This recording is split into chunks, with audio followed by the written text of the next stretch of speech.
Shalom, selamat sore, apa kabar? Luar biasa. Mari saya jemput bangkit berdiri. Di tanggal ini kita mengucap syukur. Bapak Ibu, saya undang bangkit berdiri. Hari ini kita mengucap syukur karena semua ibu-ibu yang ada di muka bumi merayakan hari ulang tahun. Happy Mother's Day untuk semua ibu-ibu. Yang belum jadi ibu, bapak-bapak, remaja, kita kasih applause untuk semua ibu-ibu yang luar biasa. Happy Mother's Day, Happy Mother's Day, Happy Mother's Day.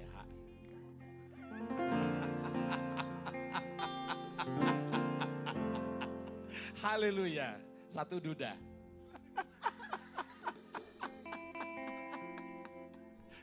Duren. Halo Ko Ayung. Ya, Happy Mother's Day, Happy Mother's Day.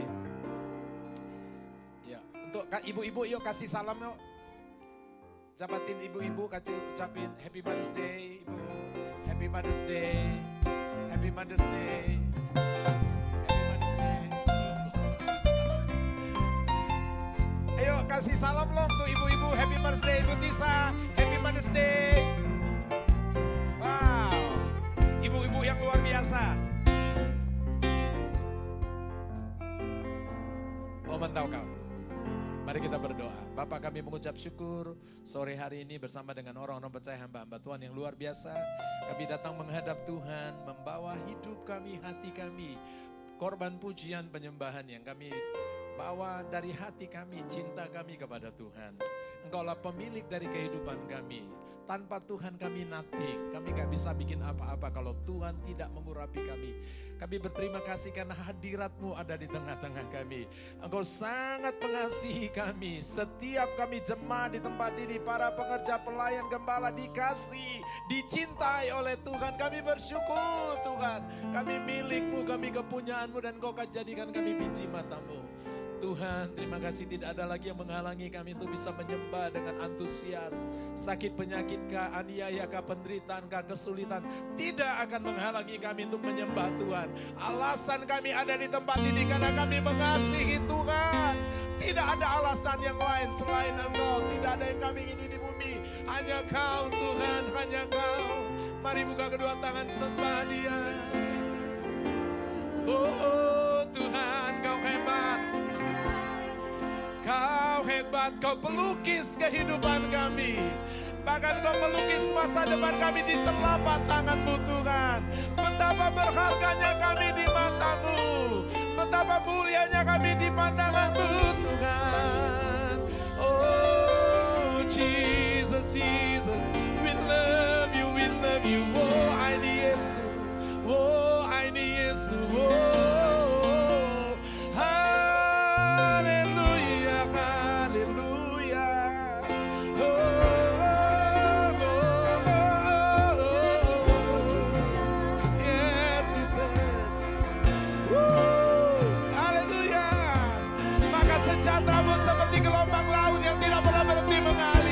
Kebahagiaanmu seperti sungai yang terus mengalir. Yes Lord, my Jesus, kami kepunyaan, kami milik-Mu Tuhan. Kami orang-orang yang berbahagia karena kami dicintai Tuhan kami. Oh, terimalah syukur kami Tuhan. Kau berdaulat di tengah kami Tuhan. Kerajaan-Mu hadir di tengah kami. Kehendak-Mu yang jadi seperti di surga Tuhan. Kau beri sukacita bagi kami, damai, ketenangan, kekuatan. Dalam nama Tuhan Yesus, Fung Yesus Cita Tumeng. Silakan duduk hadir dalam hadirat Tuhan Bapak Ibu, hamba-hamba Tuhan yang luar biasa. Cingjo, silakan duduk. Haleluya. Thank you Lord. Kau telah buktikan cinta-Mu padaku. Kau membayarku dengan hidup-Mu. Ku bersyukur. Semua kita berkata, yang ada padamu semuanya milik-Mu.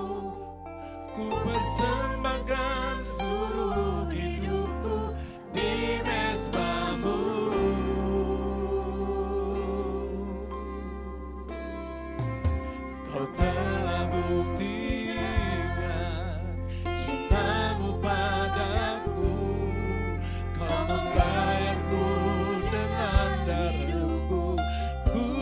bersyukur yang ada padamu, semuanya milikmu. Ku persembahkan seluruh hidupku di mezbamu. Hanya Kau yang menjadi tempat jawaban. Hanya Kau tempatku berharap.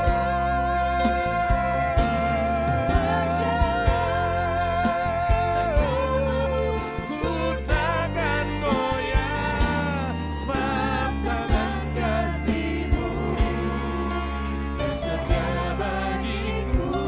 Yang dicintai berkata, banyak aku cinta. Untuk semua orang yang dicintai Tuhan, tepuk tangan sekali lagi bagi Dia yang dahsyat. Kau telah buktikan cinta-Mu padaku. Kau membayarku dengan hidupku. Ku bersyukur Ada padamu, semuanya milikmu. Ku persembahkan seluruh hidupku di mezbah.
Yes, Lord.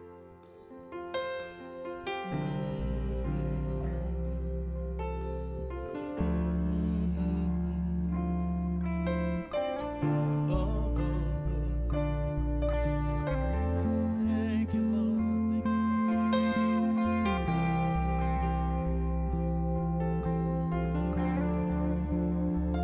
You are here, moving in our midst. I worship you. I worship you. You are here, working in this place. I worship you. I worship you. I worship you.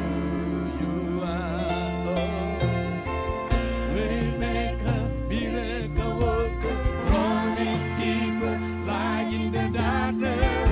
My God, that is who you are. Waymaker, waymaker, miracle worker, promise keeper, light in the darkness. My God, that is who you are.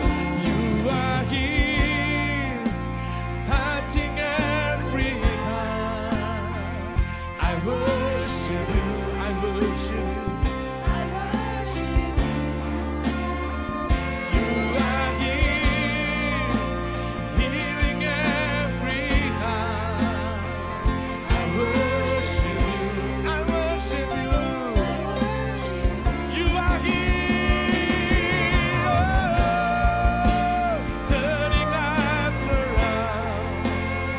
I worship you. I worship you. You are here, mending every heart, mending every heart. I worship you. I worship you. You are waymaker, miracle worker, promise keeper, light in the darkness. My God, that is who you are. Come on, waymaker, miracle worker, promise keeper, light in the darkness. Waymaker, waymaker, waymaker, waymaker, miracle worker. Woo! My God, that is who you are. Whoa, waymaker, promise keeper, light in the darkness.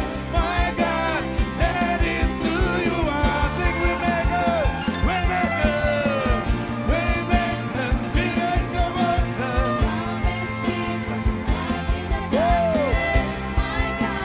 That is who you are. That is who you are. That is who you are. Oh, that is who you are. That is who you are. Come on, say. Even when I don't see it, you're working. Even when I don't see it, you're working. Never stop working. Never stop working. Even when I don't see it, you're working. Even when I don't feel it, you're working. Whoa, hallelujah. Even when I don't think it, you're working. Never stop. Never stop working. Even when I don't think it, you're working.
haleluya.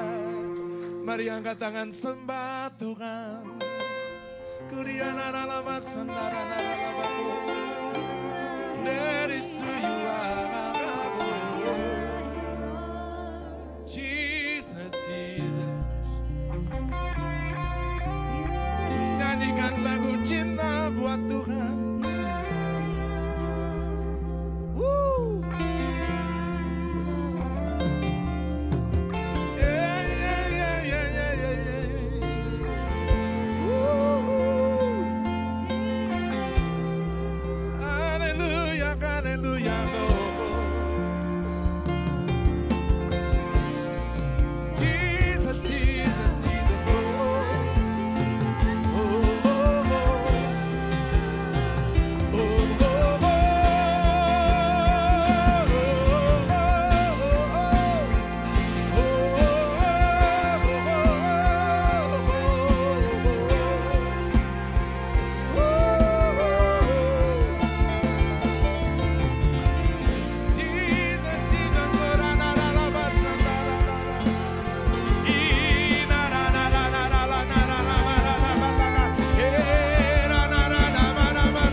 Kami milik-Mu Tuhan, kami layak dicintai. Cinta-Mu besar atas kami Tuhan. Cinta-Mu lebih manis dari anggur. Yes Lord.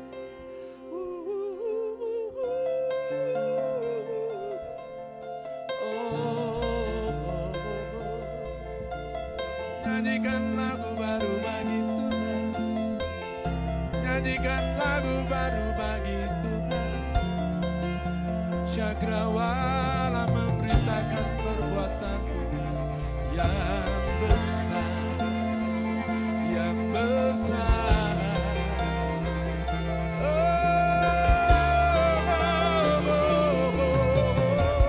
Cinta-Mu memuaskan kami. Cinta-Mu Tuhan membuat kami berarti, membuat kami berarti.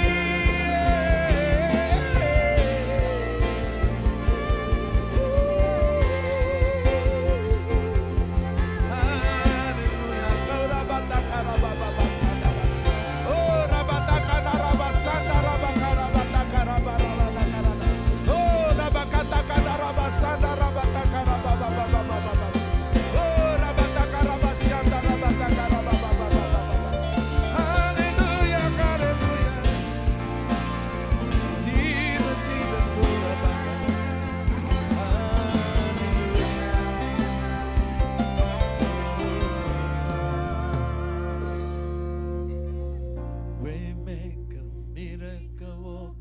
Promise keeper, light in the darkness. My God, that is who you are. Waymaker, Miracle worker, promise keeper, light in the darkness. My God, that is who you are. Waymaker, miracle worker, promise keeper. Light in the darkness. My God, that is who you Waymaker, miracle worker, promise keeper. Light in the darkness, my God, that is who you are. Woo!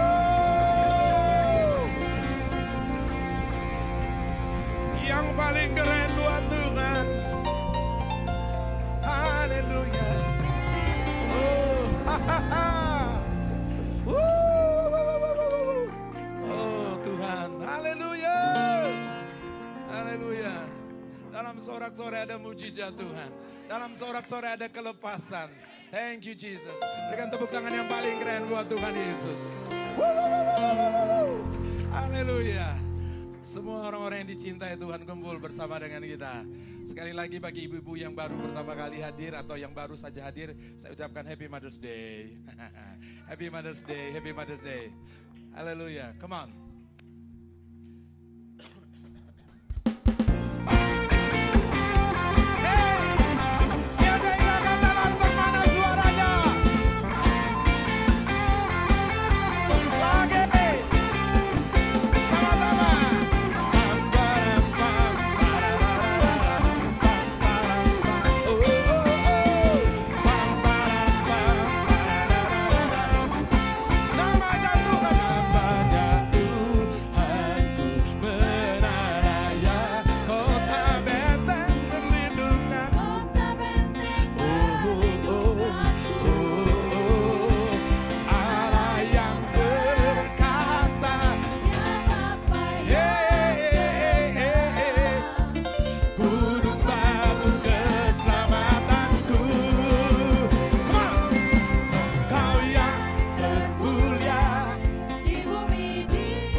lagi, oh oh oh, pam pam pam, parararararam, ha ha ha ha, pam pam pam, parararararam, pam pam pam.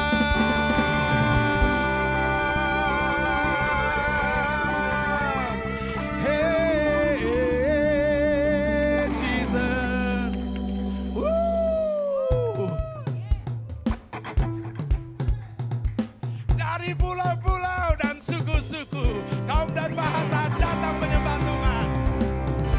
Ebasoma, kamuji manebatata. Haleluya.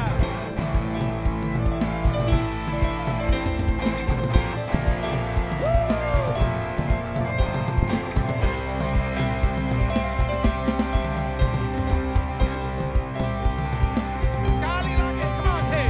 Kami yang telah ditebus dengan darah yang kudus, membawa pujian bagimu. Dengar rumah Tuhan, kami bait kudusmu, oh, sebagai bukti padamu, nyatakan kau besar dan hidup. Oh, gebede batala sonto mau berlari. Berlari sampai Mendebarkan 1, 2, 3. Kami terima bersambut Tuhan, kami terima kemenangan yang Engkau sediakan untuk kami bawa di setiap langkah. Kemanapun kami berdiri, kemanapun kami kan pergi, di situ itu pasti mujizatmu terjadi.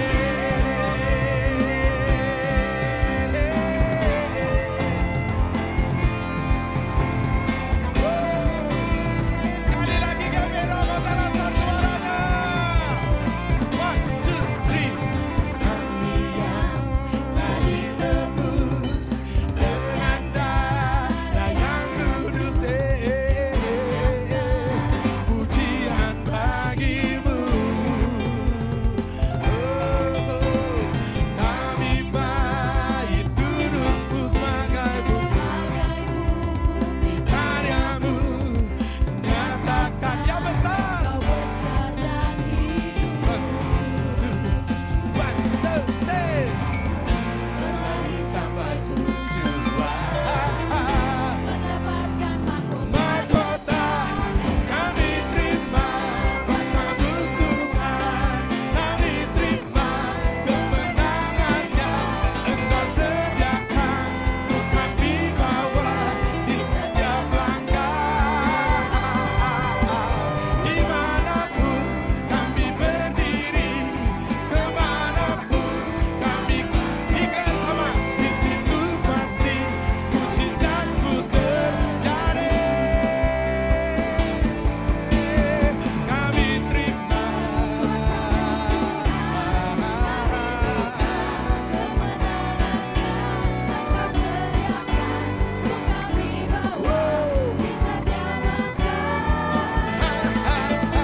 dimanapun kami berdiri, kemanapun kami kan pergi, di situ pasti mujizatmu terjadi. Ayo Bapak Ibu saja terima kuasa Tuhan.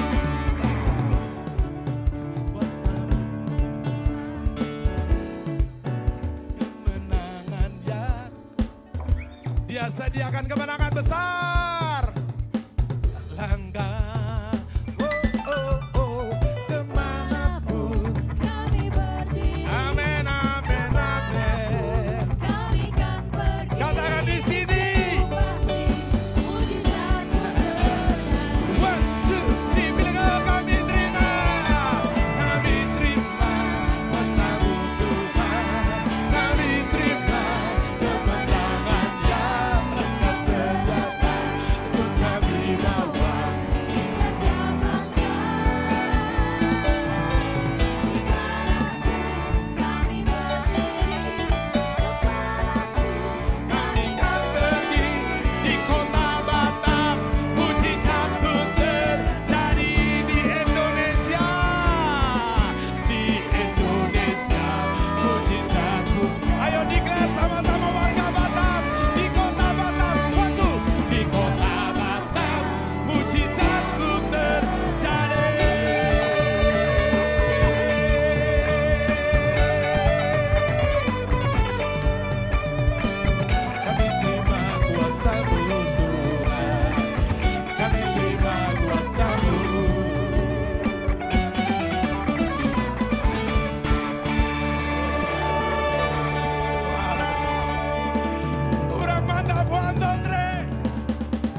清楚。Re, 清楚 Re. Haleluya.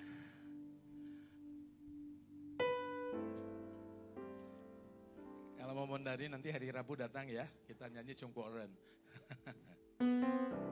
Haleluya.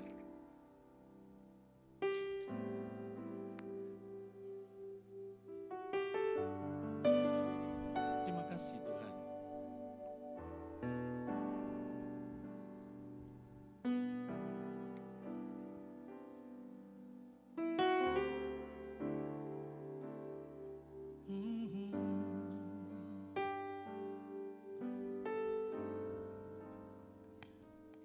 Dengan doa dan bersyukur kami persembahkan terima kasih kepada Yesus.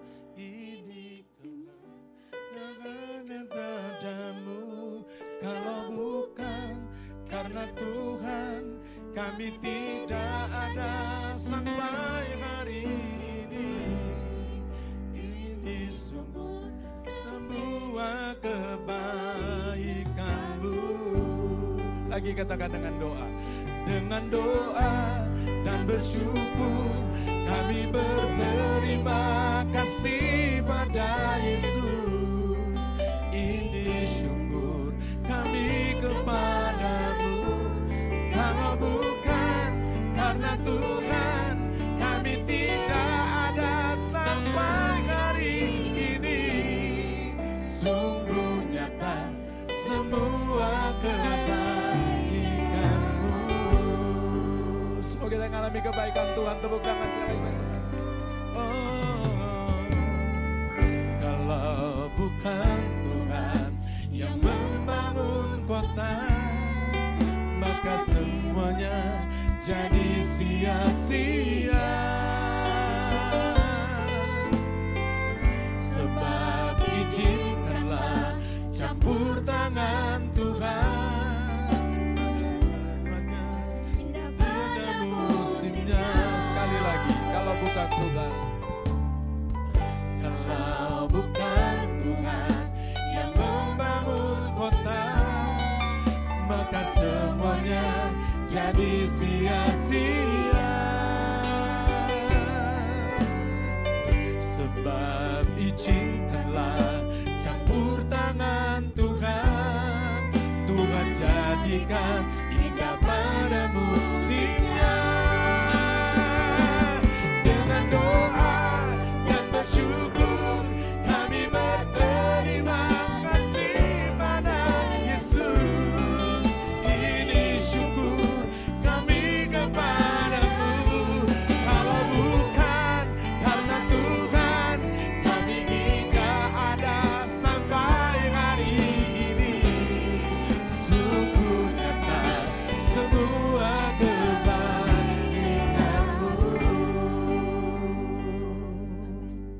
Doa yang kami nyanyikan, ucapan syukur kami kepadamu Tuhan, adalah doa kami. Semua terjadi karenamu Tuhan, dan campur tanganmu. Lagi katakan, Kalau bukan Tuhan yang membangun kota, maka semuanya jadi sia-sia. Sebab izinkanlah campur tangan Tuhan, Tuhan jadikan indah pada musimnya. sekali lagi, kalau bukan Tuhan. Kalau bukan Tuhan yang membangun kota, maka semuanya jadi sia-sia.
katakan semua karena kebaikan Tuhan.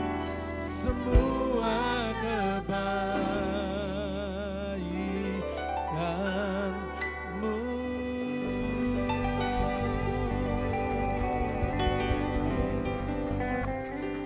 Tuhan Kau baik.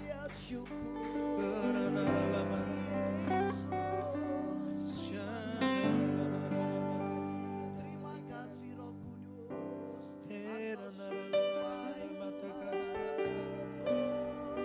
Engkau Allah yang bersyukur pada hari ini Terima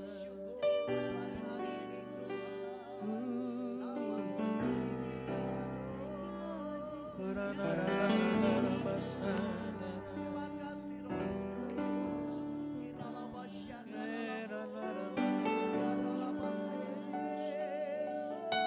Kudus.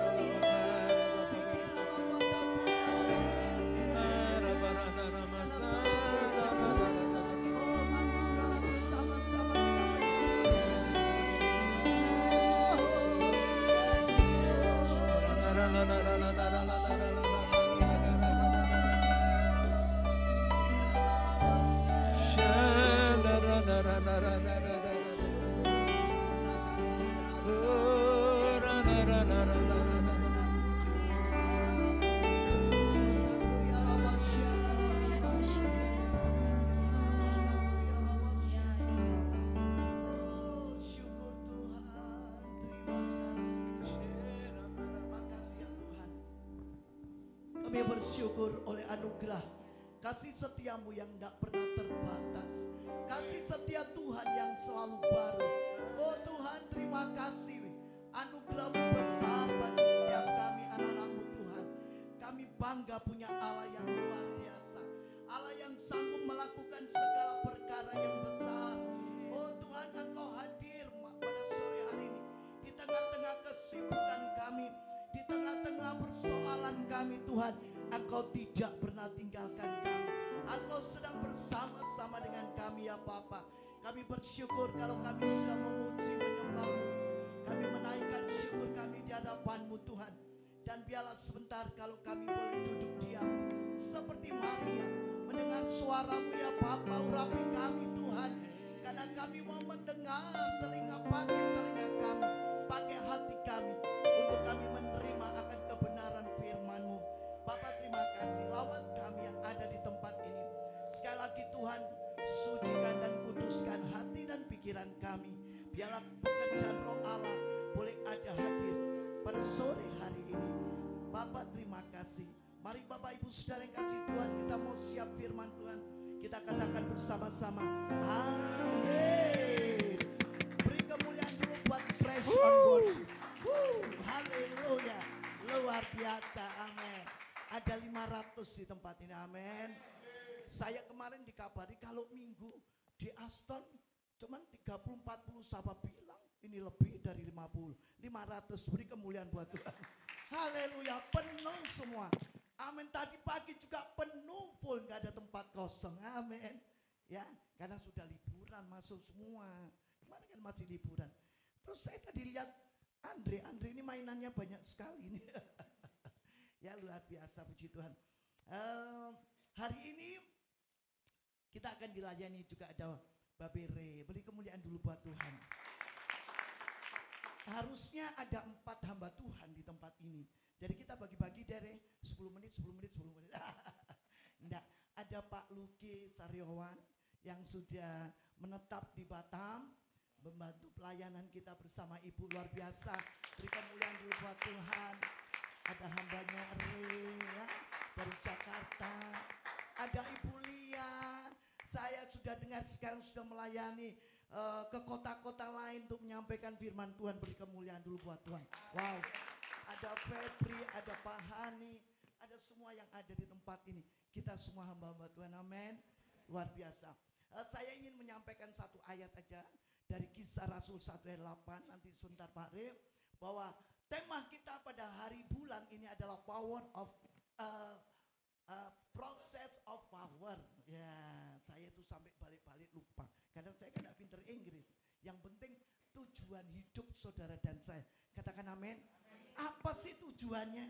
Ya, saudara dan saya ada duduk di tempat ini pasti ada tujuannya.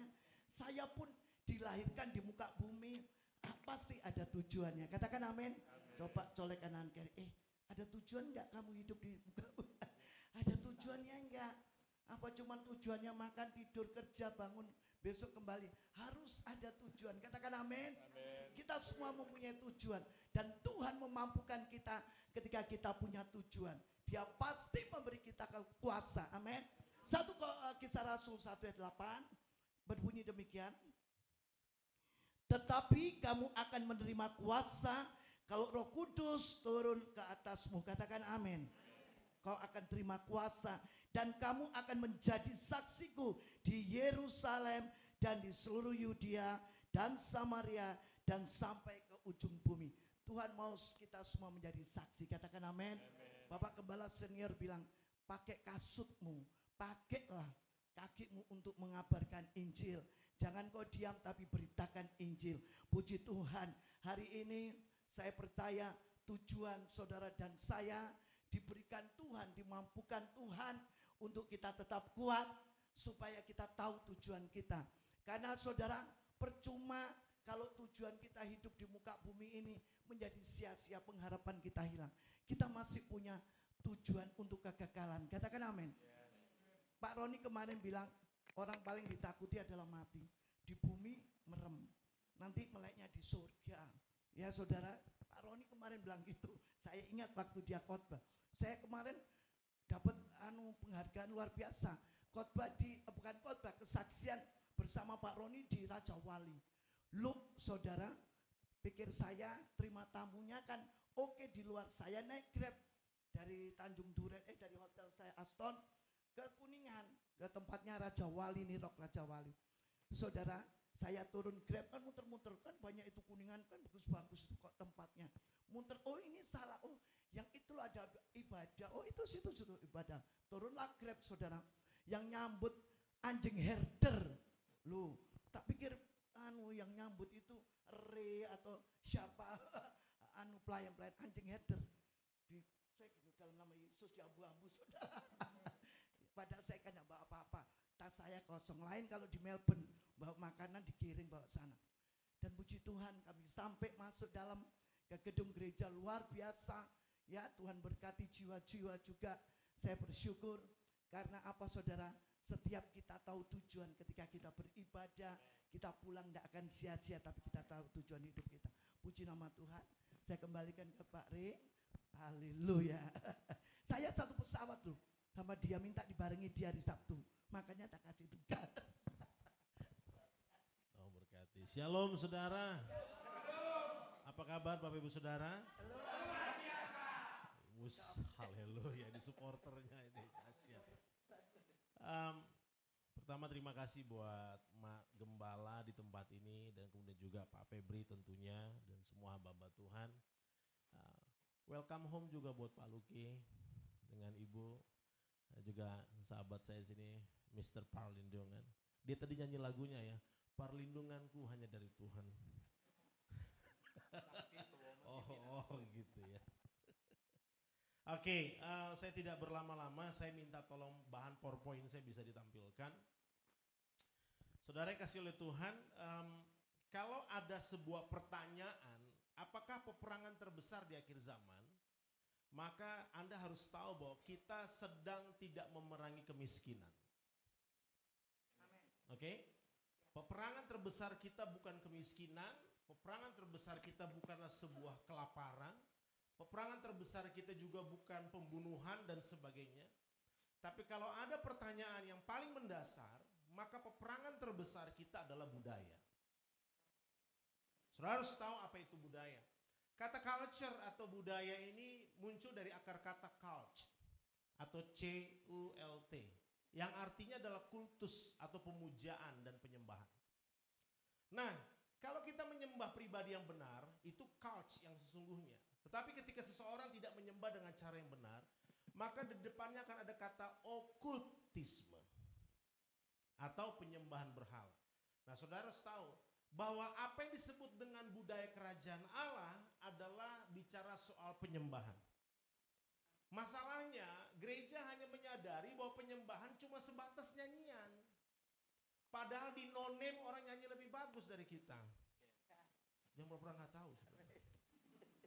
Ya, di pub di mana-mana mereka nyanyi lebih baik dari kita. Penyembahan bukan soal nyanyian. Penyembahan adalah bicara tentang attitude kita, sikap kita, cara kita, segala sesuatu. Ini apa ini? Feedback. Ya, cek. Oh, rupanya ada budaya lain. Baru bilang ada peperangan, ada budaya lain.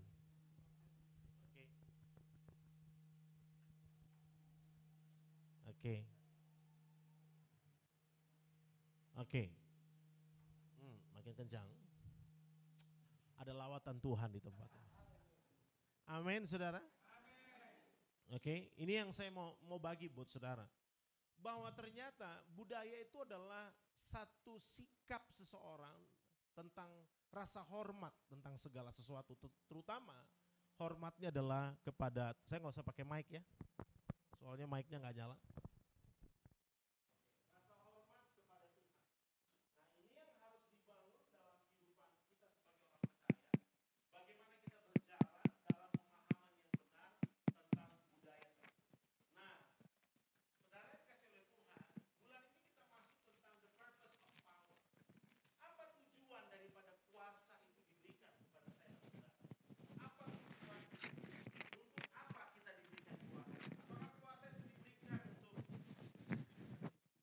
Apakah kuasa itu diberikan untuk kita kemudian hidup semau kita?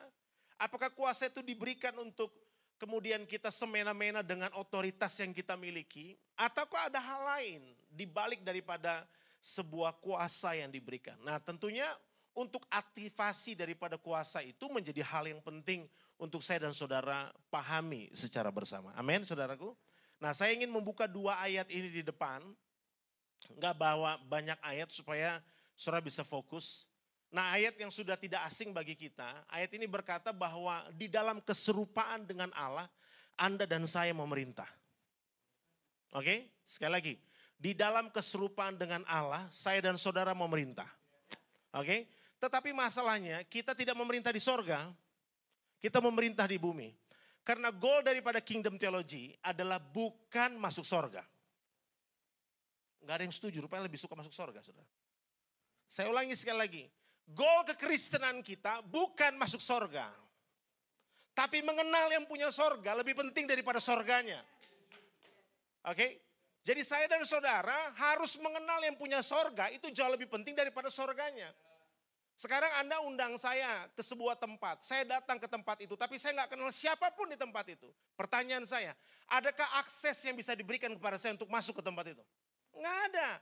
Pengenalan saudara akan seorang yang memiliki tempat itu bicara tentang akses. Setuju? Saya bisa ada di tempat ini karena ada aksesnya. Ada pintu yang dibukakan, kemudian saya bisa masuk. Sama halnya saudara, di dalam keserupaan dengan Allah, karena kan ada orang yang Sabtu naik, Minggu udah turun. Jadi sekarang naik surga tuh kayak ingus gitu, turun naik, turun naik. Tuh naik Sabtu, Minggunya udah turun. Gitu dan sebagainya. Nah, lalu kemudian orang berpikir hidup kekal itu adalah masuk sorga. Nah, firman Tuhan bilang hidup kekal itu adalah mengenal akan Dia. Haleluya. Bukan masuk sorga, hidup kekal itu adalah mengenal pribadi Tuhan.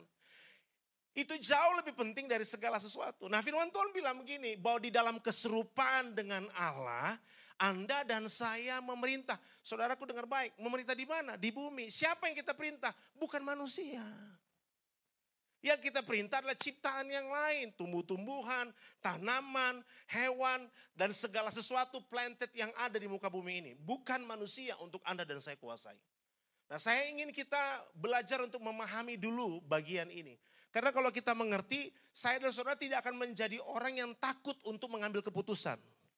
Kita nggak menjadi orang yang takut untuk melangkah dalam segala sesuatu. Sayangnya kekristenan sekarang adalah kita menemukan orang-orang yang cuma sekedar kasih panas bangku gereja, tapi mereka adalah orang-orang yang tidak berani mengambil keputusan untuk hidup dalam kebenaran. Kenapa? Karena mereka terintimidasi bahwa mereka sadar berdosa lebih tinggi daripada sadar bahwa hidupnya sudah dibenarkan. Nah firman Tuhan bilang bagaimana Anda bisa memerintah kalau kemudian keserupaan itu tidak kita miliki. Nah apa yang Tuhan beri? Gambar dan rupanya yang dia kasih. DNA-nya, kasihnya, karakternya, kemampuan itu yang Tuhan kasih buat saya dan saudara untuk berada, memerintah bersama dengan dia. Makanya goal kita bukan sorga, tapi memerintah bersama dengan dia. Karena Tuhan mau apa? Tuhan mau sharing otoritas. Dia mau berbagi dengan saya dan saudara. Kalau saya punya perusahaan, tentunya bukan tetangga saya yang akan saya berikan untuk meneruskan usaha saya. Siapa yang akan saya minta untuk meneruskan? Anak-anak saya. Kenapa? Saya sharing otoritas. Itu sebabnya Tuhan mau sharing otoritas dengan siapa? Dengan yang serupa dan segambar dengan Tuhan. Karena kehendak Tuhan tidak mungkin dikerjakan oleh yang lain selain oleh yang punya rupa dan gambar sama dengan Tuhan. Haleluya. Nah yang kedua ayatnya bilang begini. Bahwa bila kamu mengetahui kebenaran ini, maka kebenaran itu akan memerdekakan. Kenapa ada banyak rumah tangga tetap cekcok hal yang sama? Kenapa ada kekristenan tidak bertumbuh-tumbuh kekristenannya? Karena semua kebenaran yang dia dengar tidak pernah dia ketahui dengan benar. Pada akhirnya tidak satupun firman yang dia renungkan itu memerdekakan hidupnya. Makanya pernikahannya tetap sama, tidak ada pertumbuhan, tidak ada perkembangan, sudah ditumpang tangan sampai tumpang kaki. Nothing happen, nggak ada yang terjadi perubahan yang berlebihan. Kenapa? Karena dia hanya berpikir bahwa tidak ada satupun yang mengubahkan kehidupan dia. Kulturnya nggak berubah, dia hidup terhisap dengan kultur dunia ini. Nah saya mari sama sampaikan buat saudara, apa itu disebut dengan penyembahan berhala atau okultisme? Saudara dengar baik. Penyembahan berhala bukan menyembah kuil. Penyembahan berhala dimulai dengan begini. Ketika saudara berpikir ada sesuatu yang lebih berharga daripada Tuhan. Mungkin Netflix. Mungkin handphonemu. Kamu gak bisa lepas dari handphonemu. Waktumu dengan Tuhan sedikit. Hobimu bisa jadi. Segala sesuatu yang lebih penting daripada Tuhan. Engkau sedang terhisap dalam sebuah budaya penyembahan berhala. Jadi saudara yang pikir, oh Pak saya ke gereja loh Pak tiap minggu. Iya tapi hatimu di tempat lain. Oh gak ada yang amin kalau begini. Saudara akan diberkati 10 miliar, amin semua. Shalom. Am I in the kingdom? Are you the kingdom citizens? Yes. Kalau saudara warga kerajaan, saudara terbiasa dengan berita ini. Ini bukan hal yang asing buat saudara. Nama kita rock itu nempeleng kita tiap hari. Saudara langgar lampu merah, rock. Saudara hidup berintegritas atau tidak, rock. Saudara kasih perpuluhan atau tidak, rock. Sepi. Oke, saya mau sampaikan buat saudara. Bahwa dan kamu akan mengetahui kebenaran dan kebenaran itu akan memerdekakan kamu. Baik. 2 ayat ini sebagai pembuka saja di depan. So I want to tell you about the story. Tentang Roma dan Yunani. Saya mau ceritain buat saudara. Next slide. Ya, saudara, ada sebuah kerajaan yang tidak satupun kerajaan lain yang mampu bertahan sehebat Roma pada masanya. Mereka menguasai dari Afrika sampai Eropa. Dan seluruh daerah dikuasai dengan begitu rupa. Namanya kerajaan Romawi. Mereka adalah kerajaan yang mengandalkan kekuatan. Semua tempat mereka ingin duduki. Kaisar-kaisarnya begitu bengis dan luar biasa. Untuk menjadi pasukan Romawi mereka harus punya postur tubuh yang begitu hebat. Yang begitu kuat dan dahsyat orang Romawi. Tapi penghalang orang Romawi itu ternyata cuma satu. Apa itu? Yunani. Kok bisa? Iya.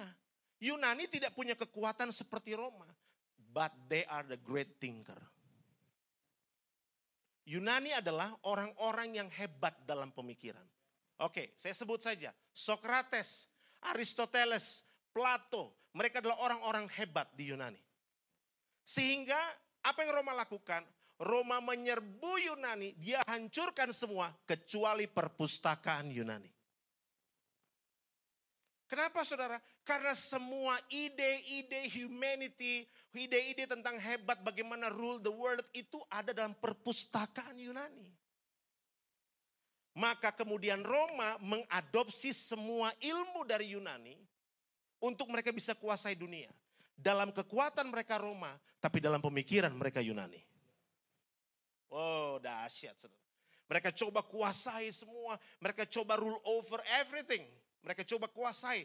Inilah yang terjadi. Nah, pertanyaannya begini saudaraku. Bahwa orang-orang Yunani mempercayai beberapa hal. Mereka meyakini siapa yang layak menjadi pemimpin, siapa yang tidak layak menjadi pemimpin. Mereka meyakini ada kasta dalam kehidupan. Ada kelas dalam kehidupan. Nah, budaya ini masuk di gereja. Budaya ini mulai kemudian berbaur dengan semua budaya yang ada. Dan masalahnya dunia terhisap dengan begitu luar biasa. Boleh saya katakan bahwa hari ini dunia dipimpin oleh orang mati. Oh kok bisa Pak? Iya, karena ide demokrata, ide politisi itu dari Yunani. Mereka sudah mati tapi idenya tetap ada. Betul atau tidak saudara? Tanpa Anda sadari kita sedang hidup di sebuah dunia yang punya sistem dikendalikan oleh orang yang sudah mati. Ide demokrasi itu tidak ada di Alkitab. Oh. Shalom. Ide demokrasi itu tidak ada di Alkitab. Politisi itu apa saudara? Politisi itu adalah orang yang diberikan hak suara oleh rakyat untuk memimpin. Saya dengar beberapa podcast anak-anak muda hari-hari ini. Podcast anak-anak muda ya agamanya Kristen. Ada satu podcast saya lupa namanya siapa. Dia bilang begini. Kalau gua sih gak masalah nikah beda agama. Nanti kalau anak gue umur 17 tahun, gue akan suruh dia pilih keyakinan apa yang dia mau. Karena dia berpikir agama Kristen adalah agama. Saudara yang kasih oleh Tuhan, Kristen bukan agama, hubungan. Saudara bisa menyembah karena agama atau karena hubungan? Hubungan. Enggak ada yang membuat saudara takut kan? Kita mungkin baru buat dosa 5 jam yang lalu. Kita mungkin lagi buat salah dalam pemikiran kita. Tapi entah kenapa waktu saudara tadi mengangkat tangan menyembah Tuhan, saudara bisa lupa dengan pelanggaran yang baru saja saudara buat. Kenapa? Di hadiratnya tidak ada penghakiman. That's a worship. Makanya kenapa Daud dipakai Tuhan luar biasa. Gampang. Karena semua hal yang dia suka maupun tidak, dia bawa dalam Mazmur. Kita enggak. Flu dikit enggak datang ibadah. Kita enggak, saudaraku. Ditegur dikit kemudian kita tersinggung. Daud apa yang dia buat? Semua hal yang dia suka maupun tidak, dia bawa dalam bentuk nyanyian buat Tuhan. Karena dia tahu dia nggak punya kekuatan apa-apa selain daripada Tuhan. Nah ini saudaraku, pemahaman Roma dan kemudian Yunani ini menguasai dunia bertahun, berabad-abad lamanya. Oke, saya jelaskan secara cepat saja. Apa pemahaman daripada Yunani? Yang pertama begini, mereka mempercayai bahwa natural endowment is a leadership. Mungkin multimedia bisa bantu saya setiap kali dengar bisa tampilkan. Leadership is a natural endowment. Kepemimpinan adalah sesuatu yang lahir secara alami. Artinya begini, kalau dia bilang spiritual endowment, bahwa mereka gini, mereka percaya bahwa orang-orang tertentu terlahir bukan hanya sebagai pemimpin. Mereka terlahir sebagai orang-orang yang superior. Ya, mereka percaya itu saudara. Mereka terlahir sebagai orang yang berkuasa, superior. Mereka orang-orang yang kuat. Enggak ada orang yang lebih kuat dari mereka. Di Indonesia kita kenal sebagai ada istilah darah biru. Kalau darah biru udah pasti ningrat, luar biasa. Yang darahnya hitam itu kolesterol. Kalau darahnya biru itu luar biasa. Ya, oh ini keturunan darah biru, semua orang kagum, takjub. Ya, kenapa? Leadership is a natural endowment. Mereka percaya itu bahwa kepemimpinan lahir secara alami di tengah-tengah kondisi orang-orang yang dahsyat dan luar biasa, yang punya kekuatan. menurut garis keturunan. Itu yang mereka yakini. Yang kedua, apa? Bahwa leadership is a product of birth traits. Kepemimpinan, beberapa orang berpikir gini, bahwa kepemimpinan itu muncul dari orang-orang yang memiliki garis keturunan yang betul. Contohnya apa? Hanya orang yang hidungnya mancung, kulitnya putih, rambutnya pirang, matanya biru yang layak memimpin.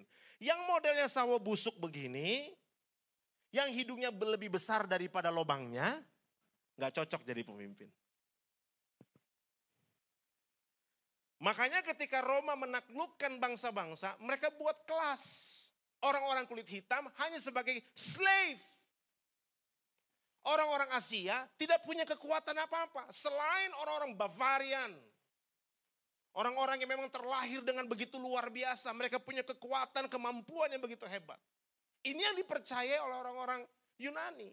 Dan hal ini diadopsi oleh orang Roma untuk menaklukkan setiap orang. Nah, firman Tuhan tadi bilang begini. Saya dan saudara tidak ditetapkan untuk menguasai atas manusia yang lain. Halo?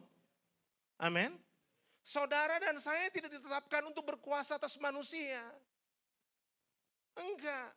Tetapi Roma mempercayai gini, hanya orang-orang tertentu yang memiliki birth traits yang benar, yang bisa berkuasa atas orang yang lain. Nah, kalau mereka tidak punya garis keturunan yang benar, mereka nggak bisa memimpin. Saudara perhatikan sekarang, di gereja terjadi, ada orang-orang yang coba kita kasih tanggung jawab.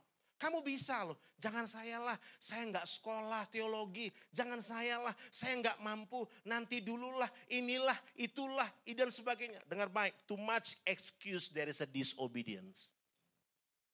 Orang yang banyak alasan, tanda daripada ketidaktaatan. Oh, selamat malam, shalom. It happened in church. Banyak orang tidak siap dengan sebuah tanggung jawab. Kenapa? Karena mereka berpikir, saya bukan orang yang mampu. Karena mungkin juga ada intimidasi. Saya punya teman, dia bersaksi. Karena dia punya hutang. Dalam bisnis itu kan, saya nggak tahu ya. Dalam bisnis mungkin biasa, ada hutang itu biasa. Tapi karena dia hutang, para diaken di gereja itu bilang gini, udah hutang masih tepuk tangan lagi. Jadi para diaken itu mulai ngomong ke gembalanya, tolong bilang dia kalau ibadah gak usah tepuk tangan. Gak layak karena hutangnya belum lunas. Saudara bisa bayangkan, intimidating. Lalu kenapa kalau dia punya hutang? Lalu dia gak boleh memuji Tuhan. Makanya muncul istilah ini yang saya tidak sukai. Istilahnya apa? Untuk kalangan sendiri. Saya mikir ya, kalau Yesus waktu dia berkhotbah buat mujizat diikuti ribuan orang. Dia bilang, tunggu. Ini hanya untuk kalangan sendiri. Mungkin Injil tidak tersebar sampai hari ini. Tapi apa yang Yesus buat? Beri makan mereka. Makanya saudara, jangan eksklusif. Oh, haleluya. Jangan eksklusif. Tahun 90-an awal, mohon maaf, saya harus bicara ini. Gereja dilanda spirit ini. Spirit apa? Kalau nggak sipit nggak naik. Saya melayani Tuhan tahun ini 26 tahun. Full time. Sebagai hamba Tuhan. Kalau nggak sipit nggak naik. Lalu yang kulit-kulitnya agak gelap-gelap ini. Mereka juga mulai bilang gini. Kalau bukan orang Sumatera, orang Manado, orang Ambon, orang Kupang, orang Papua. Pasti suaranya jelek. Balas dendam toh? Hanya orang-orang timur, orang Sumatera Utara yang bisa main musik bagus. Di luar itu kalian bisnis aja untuk bayar kita. Saudara yang tertawa itu para saudara pernah punya pengalaman. Antara korban dan pelaku beda-beda tipis. It happen saudara, di gereja loh. Kalau nggak sipit nggak naik. Makanya banyak kita berusaha menyipit-nyipitkan diri. Ya kan? Yang kedua, lu kalau nggak sipit lu jemaat lu nggak ada orang kaya. Orang berpikir stereotip, hanya orang sipit yang punya duit. Sehingga beberapa teman saya menikah dengan sipit, tetap juga kurang duitnya. Maafkan. Itulah yang stereotype. Anda dan saya tinggal di Batam. Kalau kita kesukuan, kita tidak kingdom. Kalau Anda hanya bergaul dengan orang-orang yang saudara rasa satu ras. Yang ini orang pokoknya hanya orang tertentu. Muncullah istilah sosialita. Yang tidak ada di firman. Kenapa jadi agak horor ya suasananya. Tapi kalau saudara bicara kingdom itu tidak ada yang murahan saudara. Karena Anda sedang bicara kultur kerajaan sorga bukan kultur bumi. Saya beritahu buat saudara, Yesus lahir di tengah-tengah budaya itu. Tapi hebatnya Yesus, dia tidak mengizinkan budaya itu memasuki kehidupannya. Saudara mungkin terlahir di sebuah pelayanan yang gak sehat mungkin dulunya. Saudara mungkin terlahir dalam sebuah rumah tangga yang gak sehat. Tapi bukan berarti Anda juga harus tidak sehat. Orang Manado tuh katanya banyak kawin cerai. Dan memang saya buktikan di keluarga saya, di atas saya banyak yang kawin cerai. Tapi bukan berarti saya juga harus cerai. Saya harus buktikan, saya bukan orang Manado, saya orang kerajaan sorga. Suku saya Minahasa, tapi saya orang kerajaan sorga. Saya diberi kepercayaan untuk memimpin kegerakan pemuda Indonesia Timur 2,5 tahun. Apa yang saya lakukan di Indonesia Timur? Saya masuk ke Manokwari, saya masuk ke Papua, saya Maluku.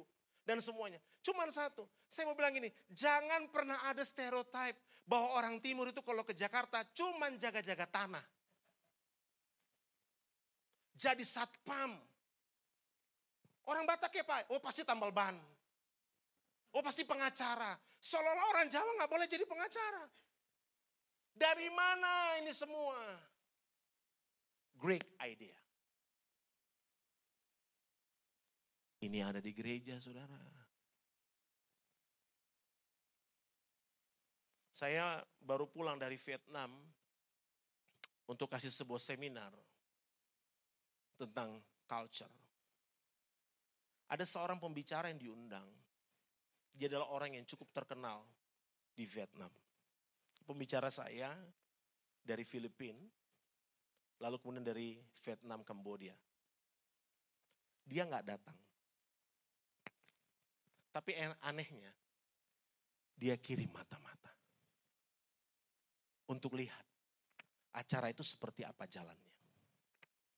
Saya bicara dengan pemimpin yang ada di Vietnam. Saya tanya, Pak, yang tadi belum selesai.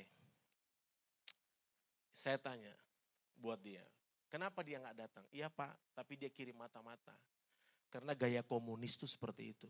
Sebelum dia datang ke sebuah tempat, dia kirim mata-mata. Saudara, Vietnam adalah sebuah negara komunis. Ada kegerakan anak-anak Tuhan yang dahsyat di Vietnam. Tapi maaf, pola pikirnya masih komunis. Sehingga nggak bisa bekerja sama dengan gereja Tuhan yang lain. Saudara ada di Batam. Saya ingat almarhum Pak Rudi bilang, ada satu spirit di Batam ini. Dan saya uji bertahun-tahun. The spirit of loke. Embahnya orang medit. Tapi saya percaya gak ada orang yang loke di sini. Yang amin cuma di depan. Berarti saudara yang lain percaya engkau loke. Saudara dengar ya, hamba Tuhan tidak datang menyenangkan telinga saudara. Dia hambanya Tuhan. Dia menyampaikan firman Tuhan. Saya perhatikan ada beberapa orang yang terhisap dengan budaya itu. Saya nggak tahu lagi apa budaya yang ada di Batam. Hanya saudara yang tahu, betul gak? Kita perlu gali. Untuk apa Pak? Untuk menghancurkan budaya itu supaya punya budaya penyembahan yang benar. Saya ketemu orang di Jakarta, dia tanya gini, saya nggak akan kasih perpuluhan Pak. Karena itu enggak begini, karena itu begini. Saya bilang, saya enggak mau berdebat dengan kamu. Saya tetap akan kasih, karena itu ada di firman. Kenapa? Tuhan saya setia, dan saya harus setia. Saya kasih perpuluhan, saya bilang buat dia. Bukan supaya saya diberkati, tapi saya sudah diberkati Tuhan. Kamu enggak kasih kenapa? Ya kurang Pak. Oke, Kamu nggak kasih kurang, kamu kasih tetap kurang. Lebih baik mana nilainya? Mau ngasih. Kalau kamu ngasih, kamu punya harapan. Kamu boleh lahir di tengah situasi orang-orang yang berdebat, nggak suka ini, whatever, terserah. Tapi kalau firman Tuhan bilang itu ada, lakukan.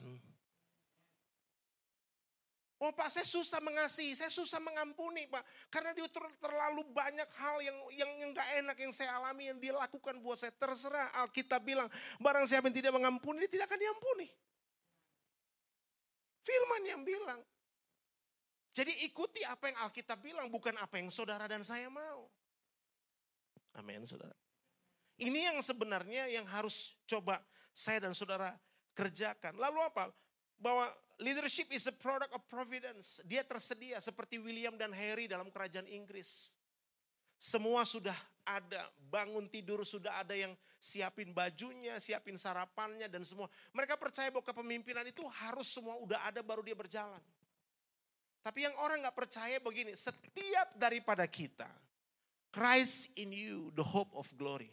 Kristus yang ada dalam diri saudara adalah pengharapan akan kemuliaan. Sekolahmu mungkin gak tinggi. Orang tuamu mungkin tidak sekaya yang lain. Tapi dengar, di dalam Kristus engkau punya pengharapan akan masa depan. Amin saudara. Saya adalah orang yang gak punya harapan. Saya ketemu Tuhan dalam penjara. Orang tua saya bercerai.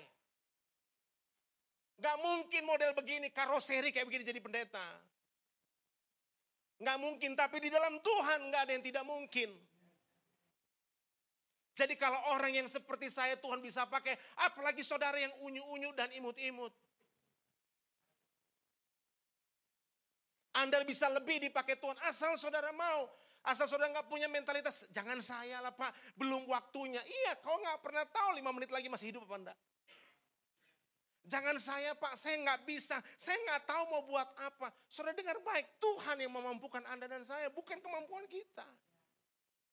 Itulah tujuan daripada kuasa itu diberikan.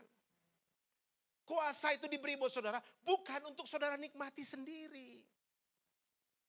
Pergi beritakan Injil, pergi melayani dan semuanya.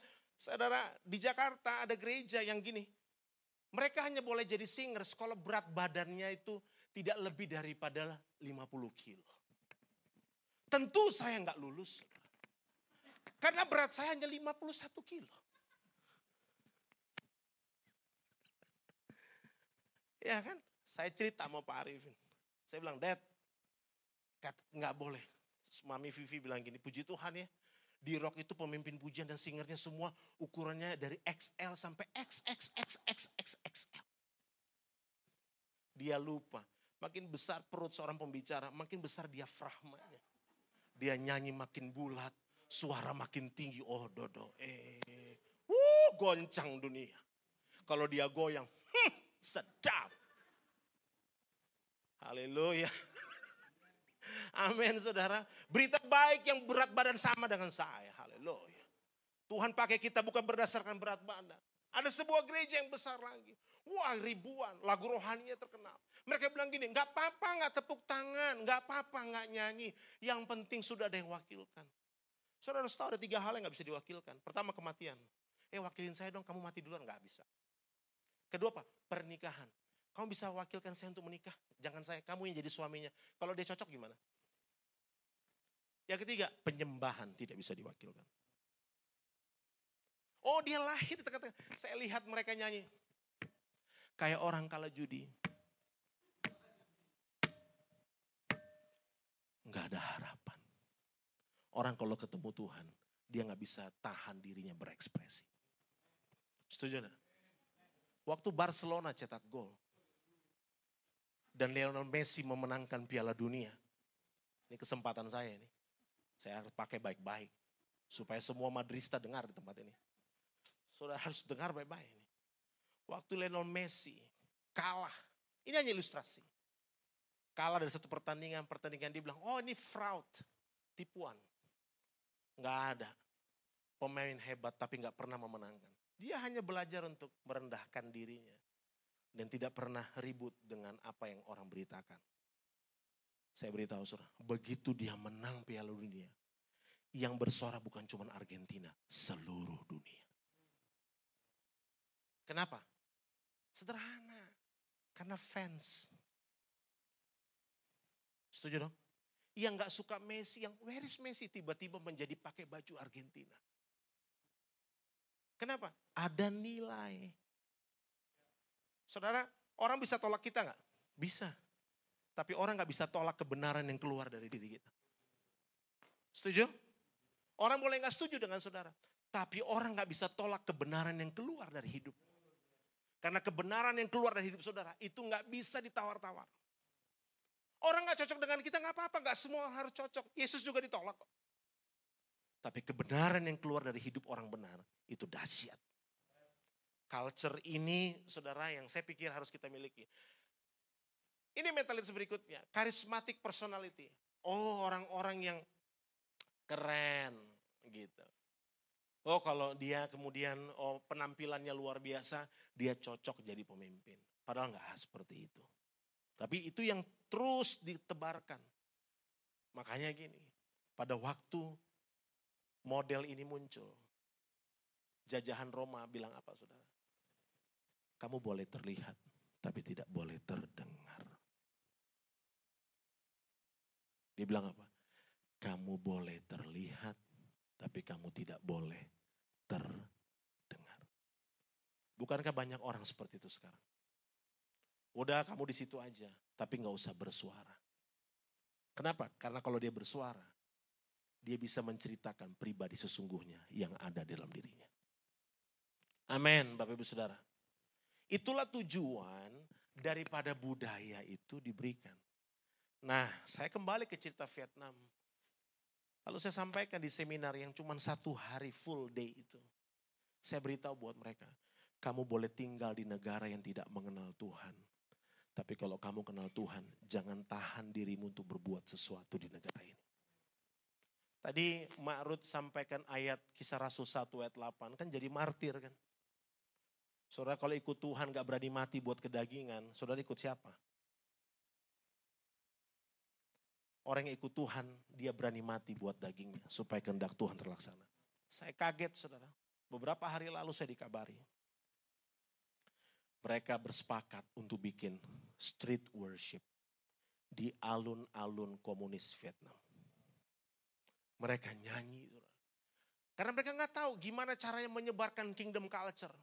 Karena yang tadi saya bilang, pembicara yang terkenal ini di Vietnam ini, mereka punya grup praise and worship yang sangat terkenal di Vietnam. Kalau di Indonesia mungkin seperti True Worshipers gitu. Tapi mereka nggak mau berbuat apa-apa. Orang-orang ini nggak ngerti. Mereka main gitar, bawa kajun, mereka nyanyi di alun-alun itu. Saya terharu lihat video itu. Dan apa yang terjadi? Polisi datang injak mereka. Tahan, alatnya diambil, dibuang. Apa yang terjadi? Mereka ditahan sebentar di tempat itu supaya ditonton oleh masyarakat Ho Chi Minh. Tapi mereka gak berhenti. Polisi pergi, nyanyi lagi. Mereka nyanyi lagi, polisi datang lagi, hajar lagi mereka. Habis itu saudaraku, mereka dibekuk, ada yang diinjak begini dan seterusnya. Mereka tetap nyanyi lagi. Sampai akhirnya polisi males, dia kasih kajunnya, dia kasih gitarnya. Wes nyanyi dewe. Mereka nyanyi 2 jam. Itu saudara, kita nggak tinggal di negara komunis. Tepuk tangan di gereja aja masih disuruh pimpin pujian. Berdiri aja masih disuruh. Kristen 20 tahun, berdiri disuruh. Sekolah minggu. Makanya di rock ministry kita diajar. Berdiri dulu nggak perlu disuruh. Tepuk tangan gak perlu disuruh. Kenapa? Karena penyembahan gak bisa diperintah. Itu kesadaran. Haleluya. Kesadaran. Karena tadi yang Pak Parlindungan bilang tadi, nyanyikan nyanyian cinta. That's a worship, saya setuju. Mau penyembahan itu nyanyian cinta. Saudara pernah pacaran dong? Pernah pacaran gak? Saudara kalau pacaran, lautan kan ku seberangi, gunung pun kan ku daki. Saudara akan kejar, biar hujan, badai, topan datang. Saudara tetap akan kejar, kenapa? Cinta. Kalau saudara cinta sama Tuhan, saudara jangan takut. Amin. Saudara kejar, because apa? Karena saudara I love. Daud bilang gini, cintakan rumahmu menghanguskan. Dalam kata menghanguskan itu punya pemahaman sederhana sekali. Bahwa semua ego, semua hal yang gak tepat waktu dia ketemu Tuhan, hangus terbakar. Makanya orang kalau mau ketemu Tuhan, itu pasti egonya udah gak lagi di situ. Setuju saudara? Haleluya. Mari bangun kingdom culture di Batam. Kita bangun budaya kerajaan Allah di kota ini. Budaya penyembahan yang benar. Kalau saudara punya cara penyembahan yang benar, itu akan berdampak dalam bisnis saudara. Kalau saudara punya penyembahan yang benar, rumah tanggamu akan berbeda. Firman Tuhan berkata, datanglah kerajaanmu, jadilah kehendakmu di bumi seperti di sorga. Bagaimana caranya supaya kerajaan Allah datang di bumi seperti di sorga? Enggak perlu ke sorga dulu baru percaya sorga itu ada. Pak gimana? Saya pengen tahu budaya Cina, enggak perlu beli tiket ke Cina. Cukup bergaul ke pasar jodoh, makan Chinese food, lihat orang Chinese bicara, lihat mereka makan, itulah budaya mereka. Betul gak saudara? Ya kan? Kalau saudara ke Cina, saudara akan kaget, anak masih kecil-kecil bisa bahasa Cina. Itu dahsyat tuh saudara, kecil-kecil bisa bahasa Cina. Karena di Cina.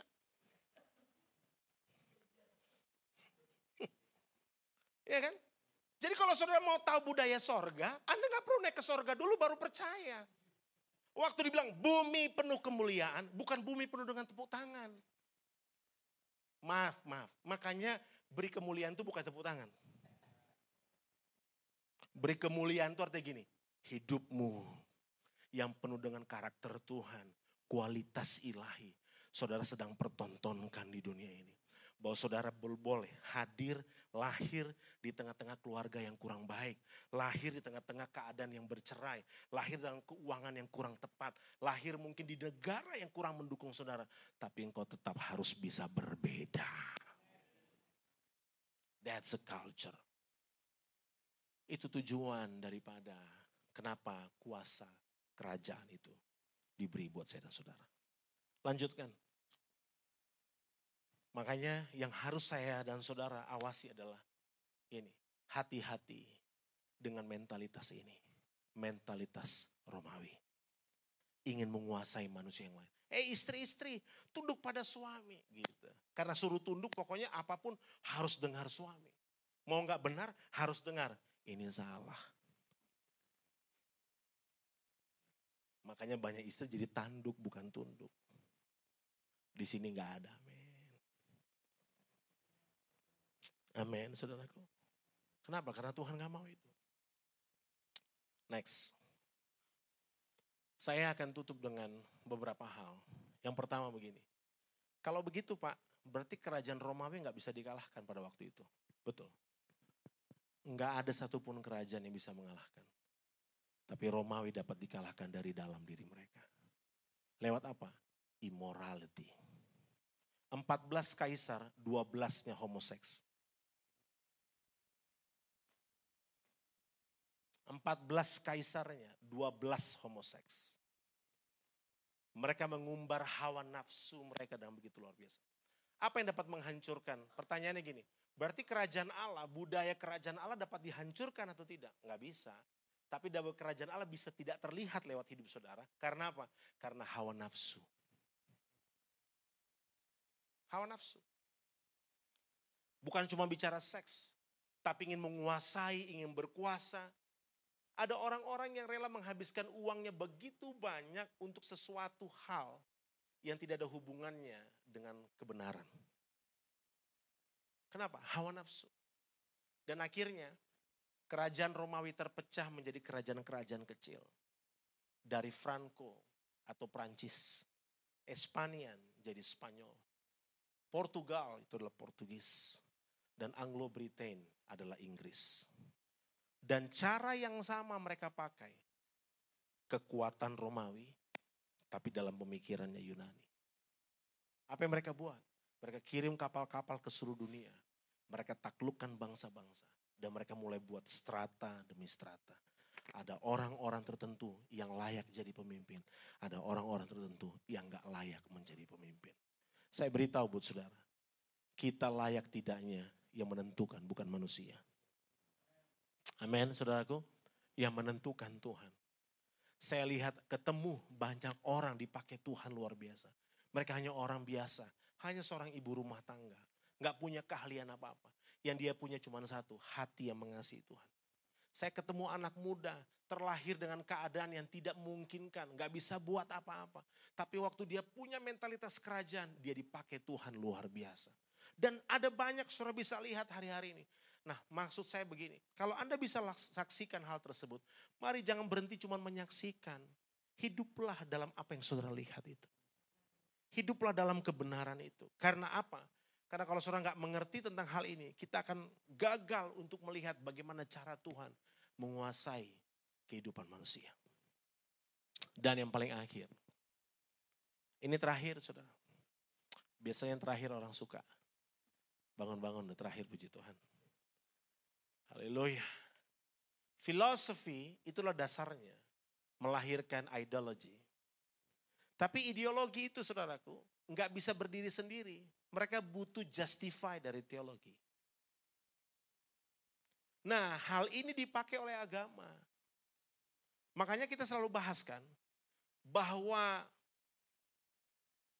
penghalang terbesar kerajaan Allah bermanifestasi dalam kehidupan manusia adalah spirit agamawi. Banyak hamba Tuhan pakai ini untuk membangkitkan superioritas. Beberapa saudara mengenal Jeremy Asi Aritonang kan, pemimpin pujian kita. Saya tadi pagi saksikan waktu khotbah. Dulu dia di Papua. Ada gembalanya gak suka dengan dia. Hanya karena dia disuruh ambil gitar, dia lupa bawa gitarnya. Lalu gembalanya bilang gini, kamu gak tahu saya ini pemimpinmu. Kunci pintunya. Ya dia sebagai full timer waktu itu di Papua. Ya dia kunci pintunya. Saudara tahu ngapain? Mari kita main tinju. Gembalanya ajak dia main tinju. Dia dipukulin dan dia hanya bisa diam. Kenapa? Karena yang mukulnya gembala.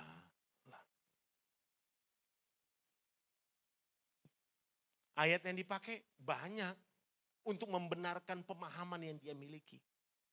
Bahwa saya ini pemimpin, kamu harus dengar saya, kamu harus ikutin saya. Kalau kamu gak ikutin saya, berarti kamu gak akan diberkati. Agama bikin itu saudara. Tapi puji Tuhan, kerajaan Allah gak buat itu. Karena bukan kamu yang pilih aku, tapi aku yang memilih kamu. Amin, saudara kasih oleh Tuhan. Jadi dengar baik, buat salah gak apa-apa. Berdosa jangan. Saya ulangi. Buat salah gak apa-apa. Karena sampai hari ini yang ngomong ini masih suka buat salah. Tapi berdosa jangan. Bedanya di mana Pak? Beda. Berdosa itu perbudakan. Anda diperbudak sampai saudara terikat, saudara gak bisa keluar. Porno terus. Anda diperbudak. Saudara susah keluar dari hal itu. Pak saya salah ngomong tadi Pak. Pak saya salah menilai orang. Gak apa-apa. Buat salah natural kita manusiawi. Betul gak? Anda buat salah gak apa-apa. Tapi berdosa jangan. Karena dosa itu adalah perbudakan. Dalam kingdom kita harus mengerti ini. Bahwa saya masih buat salah. Saya percaya saudara juga masih buat salah. Betul enggak? Tadi pun saya masih buat salah. Saya salah ngomong. Saya salah berespon. Masih buat salah. Jadi saudara jangan pikir kita yang pegang mic di depan ini gak bisa buat salah. Masih buat salah sampai hari ini. It's okay. Kalau saudara buat salah saya gak akan hakimi saudara. Memang saudara buat salah gak apa-apa. Yesus juga gak hakimi saudara kok. Tuhan gak suka dengan pelanggaran kita. Tapi dia mengasihi saya dan saudara. Haleluya. Saya tahu saya salah. Ya udah Tuhan selesai. Tapi jangan gara-gara Anda sadar kesalahan lebih tinggi daripada kasih karunia. Akhirnya saudara gak berani untuk datang menghampiri Tuhan. Saudara gak punya rasa percaya diri untuk memuji Tuhan. Saudara gak punya keyakinan untuk menyembah Tuhan. Penyembahan bukan nyanyian. Haleluya. Amin saudaraku. Penyembahan bukan nyanyian. Nyanyian itu ekspresi. Apa Pak penyembahan? tahu diri. Itu penyembahan. Saya nggak bisa apa-apa tanpa Tuhan. Haleluya. Kalau saudara dikasih mobil Alphard hari ini, motor aja nggak punya, tiba-tiba dikasih Alphard. Apa yang saudara lakukan? Mandi kembang tengah malam. Ya kan? Saudara mungkin senang luar biasa. Saudara bergumul sesuatu, tiba-tiba saudara dapatkan tanpa kekuatan saudara. Apa yang saudara dapatkan? Saudara pasti sangat senang. Bagaimana ekspresi saudara? Gitu aja. Saudara pasti akan meluapkan ekspresi saudara. Saya ingat kembali ke Piala Dunia. Saya tutup dengan ini. Pak Febri senang sekali kalau bagian ini. Ya. Kami nobar sama Pak Arifin di Pantai Indah Kapuk. Habis acara Pak Arifin bilang, ada nobar gak malam ini final? Ada, Dad. Oke, kita nobar. Kita nobar saudara, Pantai Indah Kapuk. Pak Arifin duduk paling depan. Paling depan. Begitu gol saudara. Ya. Saya heran. Semua refleks teriak. So, yes, gol. Gitu. Enggak ada tuh saudara dari TV-nya keluar. Woi, teriak gol. Enggak ada. Saudara tahu kenapa? Sederhana. Karena itu adalah bentuk ekspresi dari sesuatu yang saya dan saudara alami. Saudara ngalami lawatan Tuhan hari ini? Amin. Saudara di jamaah Tuhan? Kalau saudara dilawat Tuhan, di jamaah Tuhan, jangan diam aja. Jangan diam aja saudara. Anda harus perlihatkan ekspresi. Pak, yang penting kan hati Pak. Yang penting kan hati. Harus ada ekspresi. Setuju? Harus ada ekspresi. Karena ekspresi itu adalah gambaran orang yang mengalami sesuatu. Seperti tadi saya bilang, gak mampu, tiba-tiba ada dipercaya untuk menerima sesuatu. Apa yang terjadi? Saudara mengalami anugerah yang datang daripada Tuhan. Tuhan memberkati saudara. Mari kita memuji Tuhan. Kalau saudara setuju dengan lagu ini, saudara nyanyi. Kalau enggak apa-apa. Kalau saudara merasa bahwa saudara harus berekspresi untuk berlutut, berlututlah. Kalau saudara merasa bahwa saya harus berdiri, saudara berdiri. Enggak ada yang menuntut saudara. Tapi mari sadari ini. Anugerahnya atas kita. Bila hati terasa berat, tak seorang pun mengerti bebanku. Ku tanya Yesus, apa yang harus ku buat? Dia berfirman, mari datanglah. Dia selalu pedulikan aku. Ku tanya Yesus, Dia pikul segala bebanku. Sujud di altarnya, ku bawa hidupku, ku terima anugerahnya. Dia ampuniku dan bebaskanku. Dia ubah hidupku,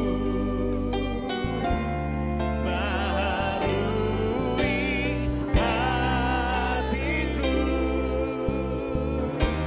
Sesuatu terjadi saat datang di altarnya. Sujud di altarnya,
yang datang dengan sakit penyakit, dengar hari ini. Tuhan Yesus sembuhkan saudara. Kau yang berbeban berat, Tuhan angkat beban dan memberikan engkau kekuatan, sukacita. Budaya kerajaan sorga ada di rumahmu, ada di pekerjaanmu, ada setiap hubungan yang kau bangun. Kuasa daripada kerajaan sorga itu, Roh Kudus sendiri yang akan memampukan saudara untuk bekerja di dalamnya. Shikimamondo ni sheri nemo dese. Tsubibaba kama shibiamono romo shende ni dese. Kibaya matse alabasho kibiamono se. Tsibiamono ni dese. Makasih.